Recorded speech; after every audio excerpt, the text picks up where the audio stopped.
Amén, amén.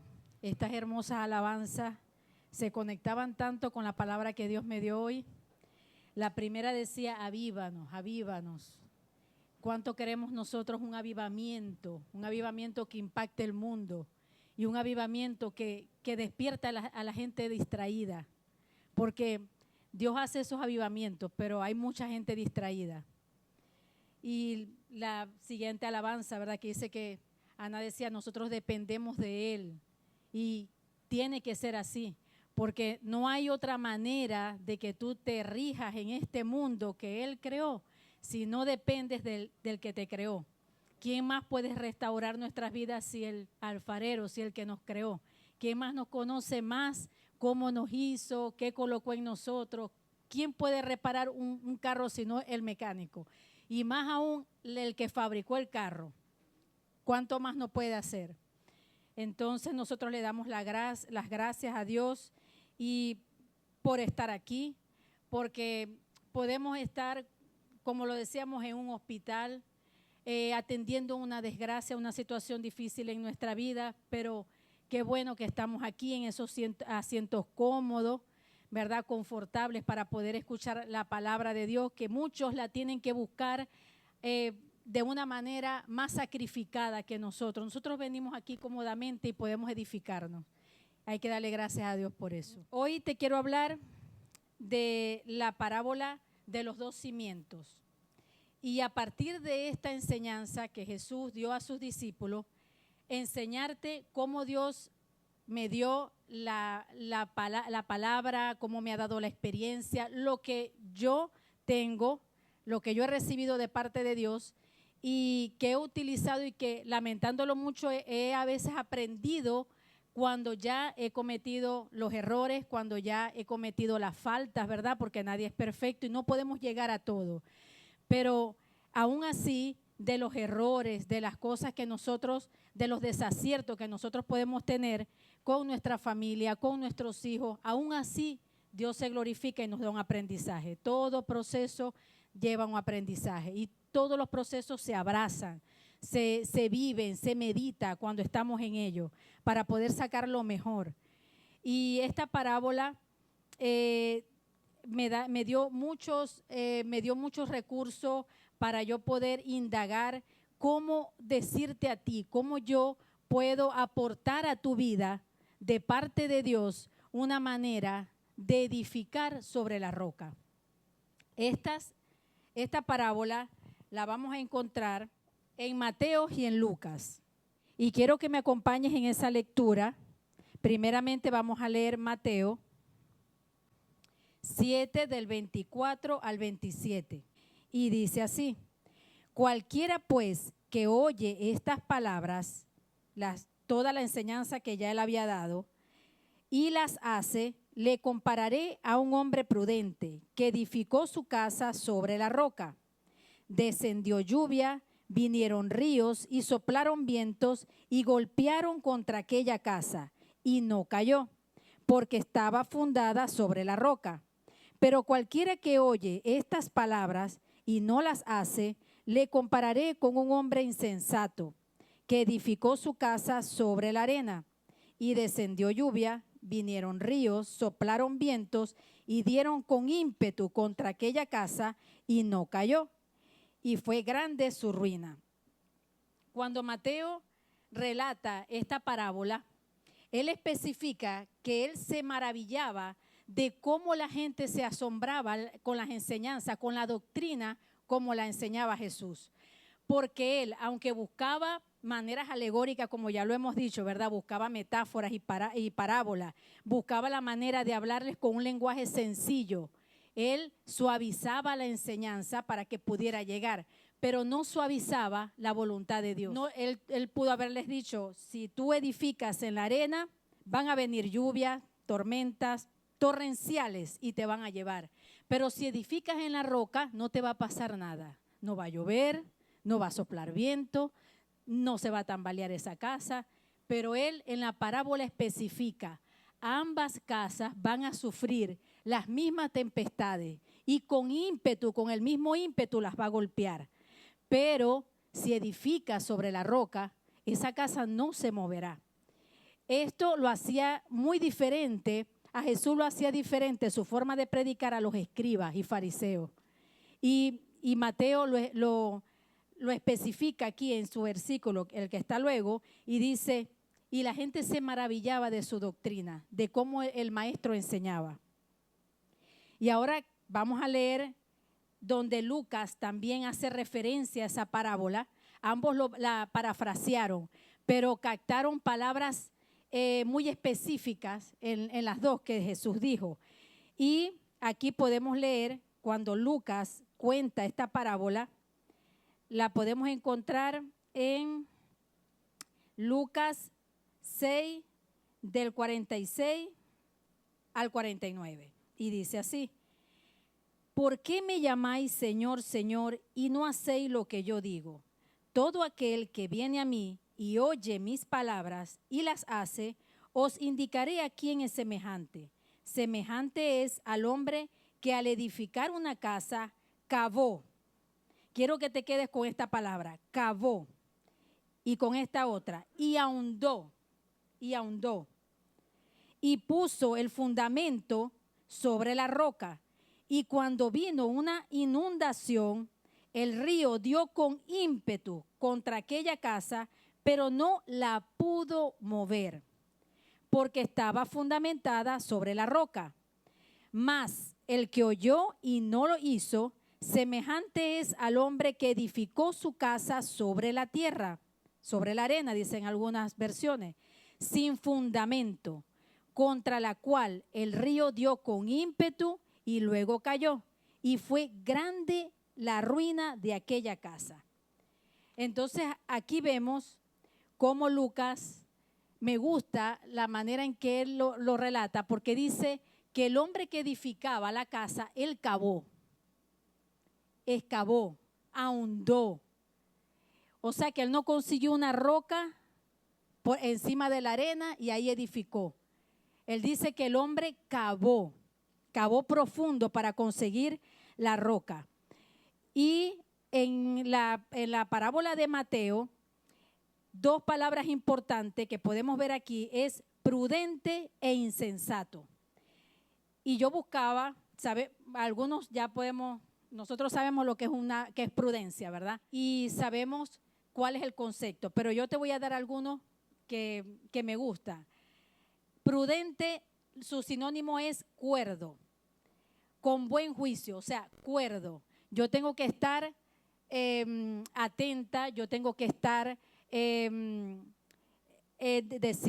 dice Jesús en la Biblia, que tenemos que estar atentos, con buen juicio. Este buen juicio, yo tengo que escudriñar, yo tengo que estudiar la Biblia, porque muchas veces un buen juicio para nosotros no es como Dios lo ve. Es el juicio de Dios, buscar el reino de Dios y su justicia, no la tuya, no la que has escuchado, no la que ves por parte del hombre, es la justicia de Dios, que muchas veces es muy diferente a la de nosotros. Y sensato. También en la Biblia, el concepto de prudencia es disponer tu espíritu a discernir. Disponer tu espíritu. Disponerlo es tener hambre y sed de su palabra, de su verdad, y estar dispuestos a buscar esa verdad, porque si tú estás buscando justicia de hombre, la puedes conseguir en cualquier parte. Pero si estás buscando la justicia de Dios, tú tienes que buscar e indagar, escudriñar la palabra, que es la que tiene la justicia de Dios. Elegir las mejores decisiones, las que verdaderamente te hacen bien. Todas las decisiones que nosotros vamos a tomar, si no queremos tener una consecuencia negativa, tenemos que basarla en la palabra de Dios, en lo que verdaderamente nos hace bien. Porque a veces tomamos algunas decisiones que nos dan bienestar en el momento. Decidimos comer cosas, decidimos hacer cosas, decidimos tomar decisiones que en el momento nos hacen bien, pero ¿será bueno para nuestra vida? Nos estará edificando, nos estará cuidando el cuerpo que Dios creó, el templo del Espíritu Santo. Y en la parábola de Lucas, como les dije, me gusta mucho cómo él especifica que el hombre cavó y que ahondó. Y yo te voy a dar algunas razones por las cuales es importante que tú edifiques sobre la roca. Que no sigamos teniendo hogares, ¿verdad? Como los tenemos hoy en día, que lamentándolo mucho, bastante de ellos no tienen ni siquiera un fundamento en Dios. Familias disfuncionales, niños incluso y personas que nunca han tenido una familia, un hogar. Y eso está en manos de nosotros, eso está en manos de la humanidad, porque Dios no creó a la humanidad sin recursos para tener una vida grata en la tierra. Él creó todo cuanto nosotros necesitamos. Es la misma creación destruyendo lo creado, es la misma creación destruyendo la creación. Y es importante edificar la casa, excavar con propósito. Es importante que tú sepas que en esa excavación hay propósito. Y el propósito tiene que ser cumplir para lo cual Dios te ha creado y enseñarle a tus hijos a cumplir ese propósito para lo cual Dios los ha creado y los ha puesto bajo tu techo. Crear bases sólidas, excavar con propósito, todas estas cosas, poner buenos cimientos, todas estas cosas son importantes cuando tú estás formando un hogar. Y ya es hora de que lo atendamos y lo atendamos con responsabilidad y con el sacrificio que conlleva, porque nadie te dijo que era fácil. Jesús no te dijo que era fácil. Dios inspiró a personas para que te informaran en un texto eterno que no iba a ser fácil. Te manda a esforzarte, a ser valiente, a vencer el mundo porque ya Él venció al mundo. ¿Cómo lo venció? Él te envió una prueba. Tú dices que como eres hombre, que como eres de carne, Señor, me tienes que entender porque yo soy de carne y hueso y tú eres Dios, para ti es fácil, pero para mí es difícil. Te envió a Jesús, que nació en la misma tierra, en el mismo mundo donde tú naciste, que tuvo las mismas tentaciones en cuanto a cuidar su cuerpo, en cuanto a cuidar sus emociones. Le mandó motivos grandísimos para tener ira contra la humanidad. Y Él venció el mundo porque Él se fue sin pecados. Porque es una de las razones por las cuales Jesús es reconocido como el Mesías. Aunque algunos otros lo estén esperando, yo creo que ese hombre que se fue sin manchas, sin arrugas, es el Mesías. El que nos vino a enseñar cómo vivir en este cuerpo que no está glorificado, que está humanizado, pero que podemos hacer un esfuerzo para lograrlo y hacer un esfuerzo con nuestros hogares también, hacer un esfuerzo con nuestros hijos. Yo te voy a abrir un momentico la ventana al mundo de ahora. Hay conflicto. El conflicto Israel, ese conflicto en Gaza. Qué terrible cuando nosotros escuchamos esas noticias. Qué terrible saber que ahí no es que bajaron extraterrestres a bombardear la creación, es la misma creación. Los mismos seres humanos que Dios creó con sus mismas manos, con el mismo amor, matando, bombardeando, dañando a otra creación. Aquí lo podemos ver algunos. Todo esto está aconteciendo y ha acontecido en el mundo donde tú estás viviendo. Todas estas cosas, ¿verdad? Yo creo que Dios las ve con la tristeza que tú tuvieras si tú, que tienes más de 2 hijos, te sentaras a ver cómo los dos se maltratan, se insultan, se hacen daño. ¿Qué padre puede ser feliz viendo a un hijo haciéndole daño a otro hijo? ¿Cuán contrito debe estar el corazón de Dios? ¿Y por qué peleamos? Ustedes justifican que un hijo de ustedes pelee con otro por un juguete, por algo que es material, por un plato de comida, porque yo me quiero sentar ahí donde estás sentado tú, porque yo quiero ver el canal de televisión, el que yo quiero y no el que tú estás viendo. Ustedes justifican que 2 de sus hijos estén maltratándose por esos motivos que para ustedes es irrelevante. Para Dios, que nos creó, es irrelevante que nosotros peleemos por un pedazo de tierra, que peleemos por conflictos religiosos, por diferencia, por conflictos políticos. La maldad. Mire, yo les quiero abrir un poquito esta ventana al mundo de ahora, no para que ustedes se vayan cargados a sus casas, pero es necesario saber que no es un no es un deseo, no es algo vacío, la paz mundial. Esa frase que ahora la utilizan en los certámenes de belleza, ¿qué quieres para el mundo? La paz mundial, y todo el mundo aplaude porque la frase es bonita. Eso es necesario, eso es lo que va a garantizar que tus hijos, que tu generación puedan habitar en el mundo que Dios creó hasta que Él decida cuándo se va a terminar o qué va a hacer con Él. Esa frase es necesario que tú la lleves a tus oraciones.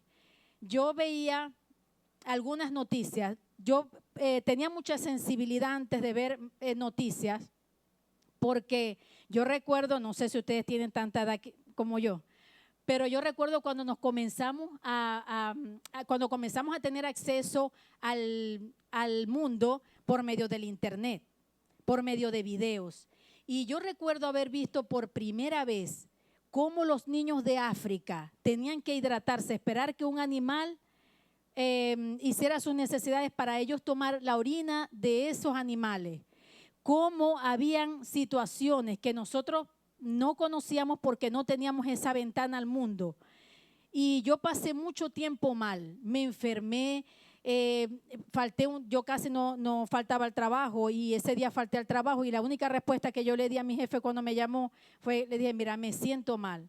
Como tenía mucha confianza con ella, le dije, ¿sabes qué, Mónica? Ayer vi un video de esto, y no puedo dormir y no estoy descansando, y eso me afligió mi espíritu de tal manera que yo no podía comer, vivir después de lo que yo había visto. Vi una imagen que luego el fotógrafo se suicidó. Esa imagen del cuervo esperando que el niño muriera para podérselo comer. Y esas cosas a mí me afligieron, y yo siempre le pedí a Dios, una vez que llegué a sus caminos, ¿verdad? Yo le decía, Señor, yo quiero tener la fuerza espiritual para poder ver esas situaciones, porque es que nosotros no podemos cerrar los ojos ante la realidad. Eso está pasando en el mundo y alguien tiene que interceder. Y hace poco veía cómo una mujer contaba que un hombre le había ultrajado, que le había cortado hasta sus manos ahí, y ella contaba cómo, y yo decía, Dios mío, esto es fuerte, saber esto es muy fuerte. La psicóloga Marian Rojas Estapé, que me gusta mucho seguirla, ella es neuropsiquiatra y atiende niñas que han salido de Camboya, de una ciudad donde hay mucho tráfico de niñas. Y ella, Marian Rojas Estapé, esa psicóloga, va hasta Camboya cuando las niñas salen de esa situación para poder rescatar la resiliencia en ellas. Y que ella tenga la fuerza espiritual de tratarla y de sacarla de toda esa vida que vivió y ponerla y reconciliarla con la vida. Dice ella que una vez ella iba muy preocupada porque el caso que ella iba a atender era muy fuerte, y la niña de 13 años, esta niña, la enseñó a ella cómo tener resiliencia. Le contó que su madre la había vendido a los 9 años. Esta niña le contó todo a ella. Ella iba en el carro para ir a atender a la niña, y la psicóloga que iba a su lado le iba contando todo lo que había vivido la niña para que se preparara. Y ella decía, ¿cómo voy a hacer esto? ¿Cómo voy a rescatar yo a esta niña con la vida? Y cuando ella aborda a la niña le cuenta, yo estoy bien. A los 13 años ya pude escapar de esa casa y llegué a una iglesia donde había un monje. Y vi la imagen de un señor, una cruz, y él me explicó que ese era Dios, y me explicó todo lo que le habían hecho. Y yo le pregunté al monje, ¿y qué hizo él? Y él le dijo, los perdonó. Perdonó, y las últimas palabras que emitió, Señor, perdona a los que no saben lo que hacen. Esta niña le enseñó a Marian Rojas Estapé, que es neuropsiquiatra, que es de familias, de los padres, el abuelo, familia psiquiatra, la enseñó a rescatar resiliencia en las personas por medio del perdón. Entonces, ¿cómo hacer con tanta maldad en el mundo y tú poder ver, tener la cara a todas esas cosas que están pasando y no contrictar tu espíritu, no afanarte? Conseguí una respuesta. Dios me dijo, tú no puedes resolver eso. Yo tengo el control de todo lo que está pasando. Yo sé lo que está pasando. Cuando le oraba por Venezuela y me mostraba todas estas cosas, porque como ya lo dimos, pensamos que que los problemas de nosotros son muy grandes y resulta que hay problemas peores. Cuando yo le oraba por Venezuela, me abrió la ventana al mundo. Empecé a ver, como me puse a ver conflictos políticos, me puse a ver otras cosas que estaban pasando en el mundo y yo dije, hay cosas más terribles. Sabemos que el conflicto político de Venezuela es fuerte, pero créanme que hay cosas que están sucediendo mucho más terribles. Y Él sabe todo lo que está pasando. Él no se ha dormido, no está en medio de la tempestad durmiendo. Él las va a resolver. Él sabe su tiempo y sabe lo que está esperando. ¿Qué es lo que Dios quiere de ti con todo esto? Que tú intercedas. Porque cuando yo regaño a mi nieto mayor, tengo 2 nietos, y yo regaño a mi nieto mayor, aunque él siempre pelea con su hermanito por un juguete, por una cosa, siempre alguna diferencia tiene, él intercede y dice, no, abuela, no lo regañes. Y a veces hasta me quiere regañar a mí. Y yo me tengo que detener de la emoción de verlo a él, cómo ama a su hermano y intercede por él, para decirle, usted no me puede regañar. Yo soy adulta, yo lo tengo que hacer porque él hizo algo malo y le tengo que explicar. Pero por dentro yo digo, Señor, gracias. Gracias porque esto muestra el amor que él le tiene a su hermano. Cuando tú intercedes, no es que tú te sientas a orar y dices, Señor, estos alimentos, dale al que no tiene, y Dios te dice, bueno, yo no le iba a dar, pero ya que tú me lo pediste, lo voy a hacer. Él no necesita eso. Él necesita ver cuánto tú amas a tu prójimo y cuánto tú dices con dolor, Señor, me has bendecido con esta comida. Por favor, bendice. Yo intercedo, yo pido por el que no tiene. Por el que ahora no está comiendo en un restaurante así como yo, cómodamente, sino que está al pie de un basurero buscando la comida. El que está esperando en una fila que le pongan un poco de comida en un plato. Por favor, Señor, eso me duele. Pero gracias por esta bendición. Disfruta las bendiciones que Dios te da. No te estoy diciendo que te vayas a comer angustiado. Disfrútalas, son tuyas. Pero cuando tú puedas interceder por la paz mundial, hazlo. Hazlo porque Dios quiere escuchar a un pueblo clamando. Si postrado me adorares, si mi pueblo se humillara, porque hay gran parte de la humanidad que está clamando, pero hay gran parte que está perdida. Nosotros estamos entre espinas, entre trigo y cizaña, y estamos creciendo todos juntos. Y por eso, de allí la importancia de que tú desde tu pequeño hogar hagas tu tarea, intercedas y edifiques sobre la roca. Y edifiques tu familia sobre la roca. Porque esos hijos que tú estás levantando en tu casa, yo no sé qué apreciación tienes tú con tus hijos, pero en la palabra dice, herencia de Jehová son los hijos. Y dice en Salmo que de gran estima es el fruto del vientre. O sea, Dios va a hacer cosas grandes con tus hijos. Y yo no sé si cuando tú das a luz un niño y lo ves crecer, dices, estoy levantando al próximo presidente de la República. Estoy levantando al próximo líder de jóvenes. Estoy levantando estas personas que si tú buscas registro de personajes que han hecho historia, que han marcado hito en la vida, en la humanidad, muchas de ellas son personas que vienen de hogares comunes, grandes empresarios, que los padres jamás siquiera se imaginaron que ellos iban a llegar a hacer grandes cosas. Pero de gran estima es el fruto de tu vientre para Dios. Dios tiene estima sobre tus hijos y Dios quiere hacer cosas grandes con ellos y te dio a ti la tarea de formarlos. Así como Él le dijo a María y a José, tengo este propósito con tu hijo. Y María y José criaron y levantaron a Jesús conforme a la voluntad de Dios. Y Él logró hacer lo que hizo, quizás porque tuvo los padres que tuvo y le permitieron hacer y le enseñaron cómo hacerlo. Aparte de la comunión que tenía Jesús directamente con su Creador. Las distracciones que tenemos ahora no nos dejan ver esta parte del mundo. O si la vemos, eso es un ratico. ¿Sabes qué dice el demonio? Dale un teléfono para que se distraiga. Vamos a darle esta tabla. Así como dicen los papás con los hijos cuando quieren tiempo, cuando no quieren tener el trabajo de encargarse de ello, dale la tablet para que no llore. Dale el teléfono para que se tranquilice. Así dice el enemigo con nosotros. Dale el teléfono para que no pueda ver esto. Y nosotros nos distraemos en esas cosas y creemos que todo va bien. Y decimos, no hay que cavar profundo. Hasta aquí está bien. Ya yo lo llevé a la iglesia, yo lo llevo a la escuela. Hasta aquí está bien. Estoy cimentando. Y resulta que hay que excavar más profundo. Porque el mundo que tú acabas de ver es el mundo donde van a estar tus hijos. Que tú estás en un lugar privilegiado donde no hay tanta delincuencia como en otros países, que tú estás en un lugar privilegiado porque hay comodidad. Pues tu tarea entonces es más fácil. ¿Por qué no la haces? ¿Por qué no la hacemos? ¿Por qué fallamos tanto? Aquí está el manual. Aquí está la pala con la que tú vas a excavar y la roca que es Cristo.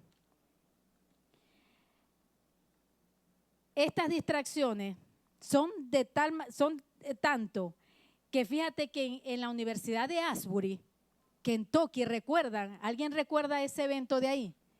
Yo hoy le decía a Dios, avívanos, avívanos. Yo quiero un avivamiento como el que ocurrió ahí. Yo lo quiero. ¿Quién más? ¿Qué iglesias clamaron por ese avivamiento? De pronto estamos aquí. ¿Cuántos están dispuestos a quedarse 144 horas adorando sin cesar? 144 horas, donde no pararon. Una universidad que fue fundada en 1890, creo, 1890 por Wesley. Y el nombre lo tiene por Francis Asbury, era metodista. Esa universidad no tiene ayuda del gobierno, es independiente. Y ahí han salido grandes personas que han hecho grandes cosas. Dios escogió ese lugar. Pero ¿cuántos pasarían hoy?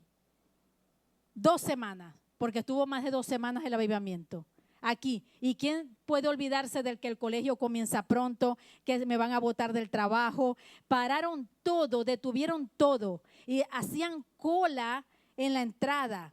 Y después de todo ese avivamiento, cuando cesó, quedó el altar abierto para todos los testimonios que ahí se dieron. ¿Quién los vio? No, ¿verdad? No los vimos. ¿Quién se acuerda de la canción, la que está de moda ahora? Ya va, déjenme acordarme. Amores que matan. Pam, pam, pam, pum, pum, pum. Aunque tú no lo busques en el teléfono, eso aparece. Todos se están enterando que esa mujer trató de hacer un baile. Qué bueno, gloria a Dios que esa señora no tenía casa, no tenía dinero y ahora está en mejor situación. Pero cuando yo abrí el teléfono que estaba buscando esta información y buscaba distracciones en las redes sociales, yo dije, yo quiero ver más de las distracciones sociales.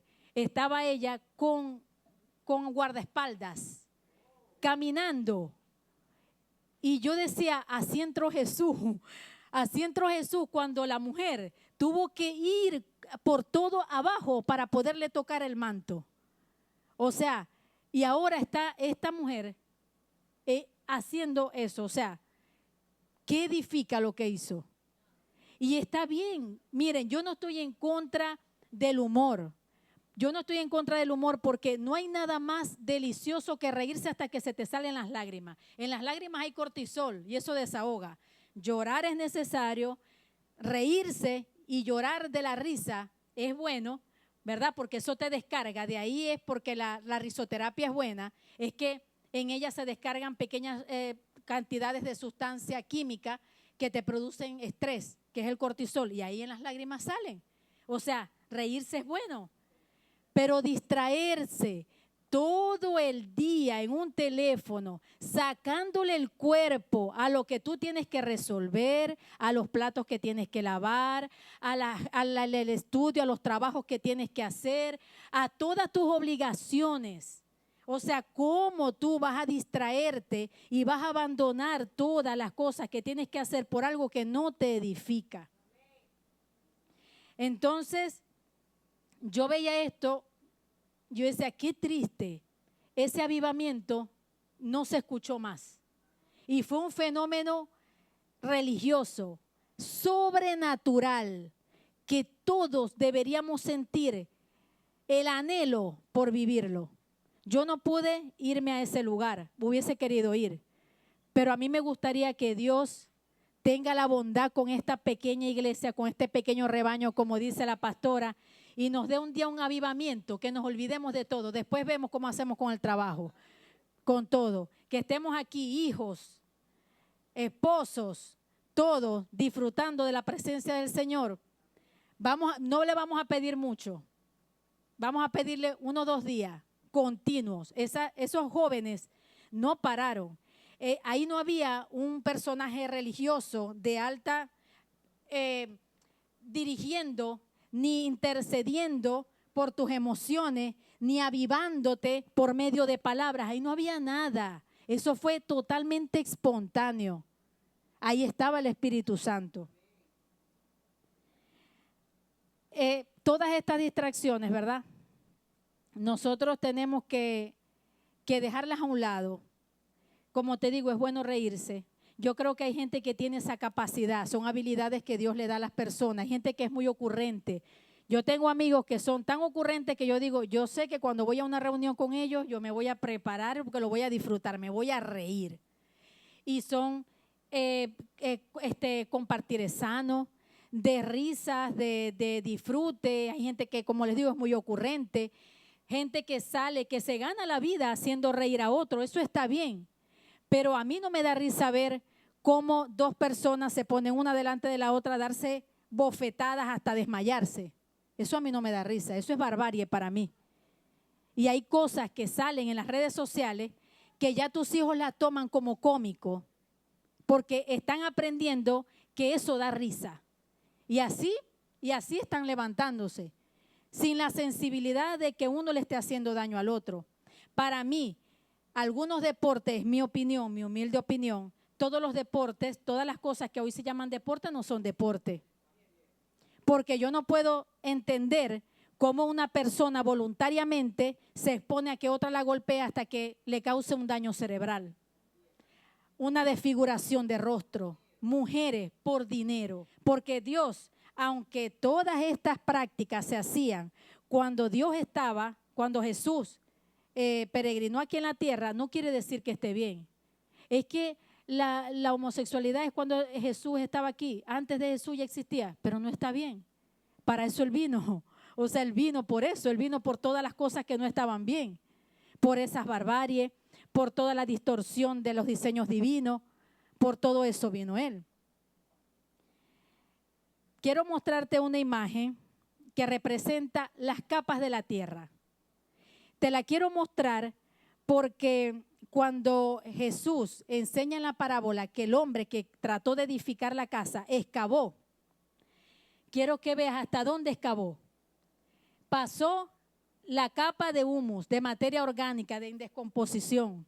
Pasó el suelo fértil, pasó el barrial, la arcilla, pasó el subsuelo que es arena y tepetates que es un sedimento que es rico en arcilla, es muy cenagoso, hasta llegar a la roca madre. Esa es la roca que representa a Jesús cuando tú excavas. Hasta ahí tienes que llegar.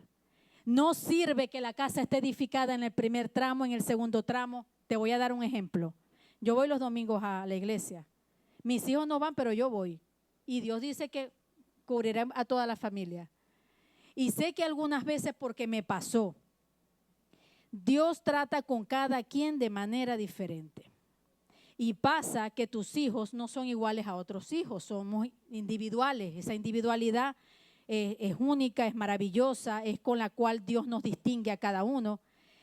Y muchas veces no es recomendable que tú obligues a tus hijos a venir a la iglesia.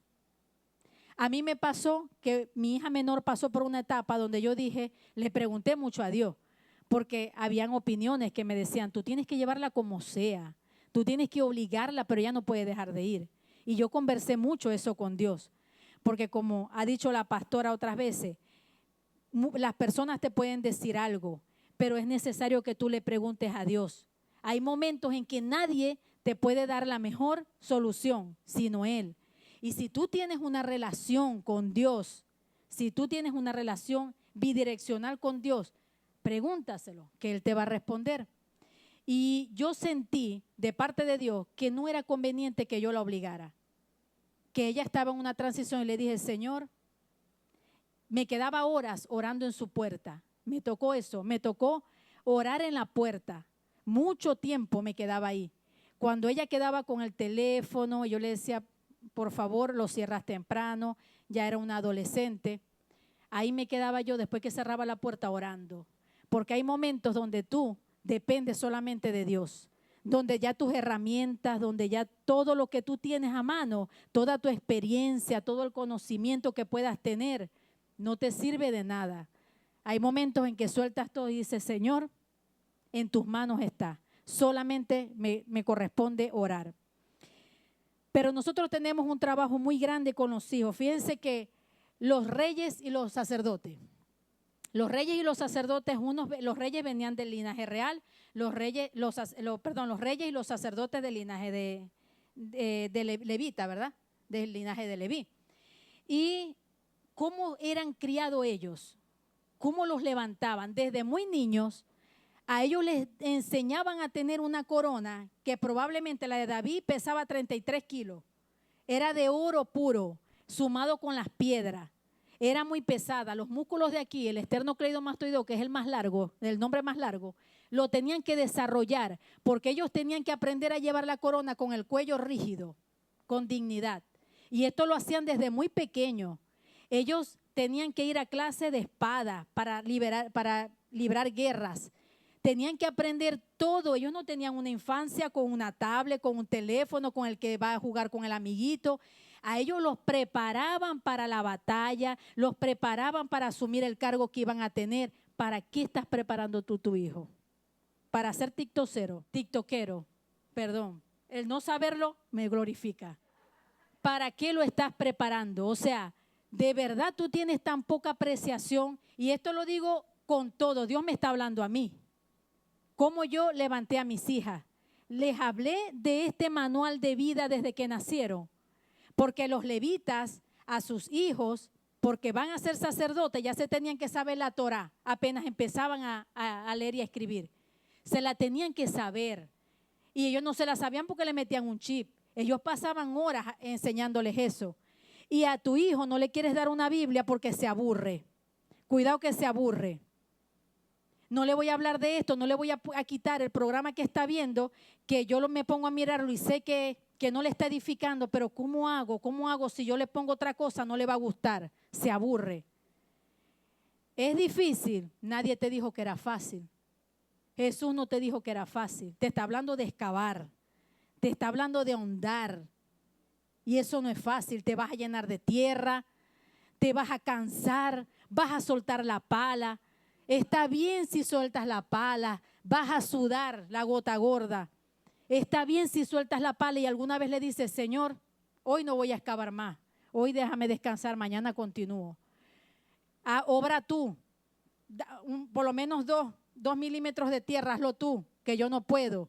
Esta capa que estoy pasando, esa capa que estoy pasando es muy dura, es muy cenagosa.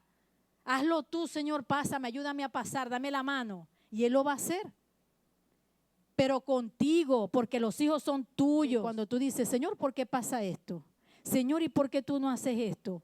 Mi humanidad no me obedece. Mi humanidad está destruyéndose unos con otros. Entonces nosotros tenemos ese gran trabajo, que es menos que lo que tenían los reyes y los sacerdotes. Unos llegaban a reinado a los 8 años y ya tenían que estar preparados. Creo que el que llegó más temprano fue Josías de 8. Imagínense, y ya estaba preparado para el reinado. Entonces, ¿qué nos cuesta estar allí para que nuestros hijos se preparen para la vida? Si tú quieres preparar a tu hijo para que sea doctor, tú lo envías a la universidad. Él no solamente va a leer un libro de medicina, lo tiene que escudriñar. Tiene que pasar años estudiando ese libro para poder ser médico. ¿Por qué si lo vas a preparar para la vida no lo pones a escudriñar la Biblia? esa pequeña parte la hacemos desde el hogar, porque ciertamente Dios tiene más estima con tus hijos que la que estamos teniendo nosotros, porque lo desestimamos lo que ellos pueden llegar a hacer. Tenemos que excavar, tenemos que escudriñar, tenemos que fundamentar cada hogar sobre la roca, porque ese mundo que los espera del otro lado, cuando salen de nuestros hogares, no es fácil. Cuando yo daba charlas a los representantes en la escuela, recuerdo que una persona dijo, una mujer dijo, es que cuando se tienen los hijos, se tienen todos los hijos del mundo. Y otra dijo, ay, yo no puedo con el mío. Y le dije, ¿sabes qué? Eso es cierto. Es cierto que cuando tú tienes un hijo, tienes todos los hijos del mundo. Y eso no es una frase que te la digo yo porque yo soy más buena que Dios. Yo te lo digo porque es una gran realidad que está más allá de lo que tú puedes ver. Si tú ves más allá y tú puedes pensar, ¿qué va a hacer mi hijo cuando vaya a la escuela? Se va a relacionar con otro. Y cuando los niños están en la etapa escolar, en la etapa del liceo, pasa que ya dejan de aprender de los adultos y ellos imitan a sus pares. Sus pares son los de su misma edad. Y en esa imitación es cuando tu cosecha puede dañarse o tu cosecha puede dañar a otra. Entonces, cuando tú estás criando a una persona, formando un ser humano, tú no puedes enviarlo al colegio y decirle, si te pegan, les dais. Darles un poco de cereal, azúcar, con fle, llenarlos de adrenalina y después llenarlos de cortisol y decir, el que te dé, le dais. Y si llegas aquí golpeado, te doy más atrás. ¿Quién va a ser el primer valiente que le diga al hijo, siéntate que yo te voy a enseñar a resolver el conflicto?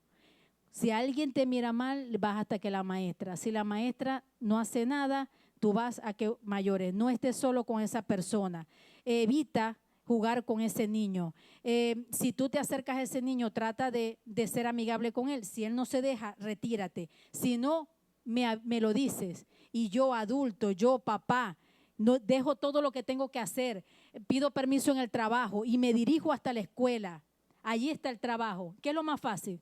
Si te da, le da ahí. Y todas decían lo mismo en mis reuniones. Y yo decía, ¿quién va a ser? Levante la mano la primera valiente que le va a decir al hijo, le va a enseñar al hijo a resolver conflictos desde pequeño. ¿Sí? Así me lo decía. Y tenemos temor de criar a los hijos bajo la cobertura de Dios, bajo la palabra de Dios. Yo les voy a decir por qué. Porque después es débil. Pero yo un día agarré a Sara en una clase dominical. Y la clase era acerca de si tú te dejas persuadir de algunas personas para hacer cosas que no debes de hacer.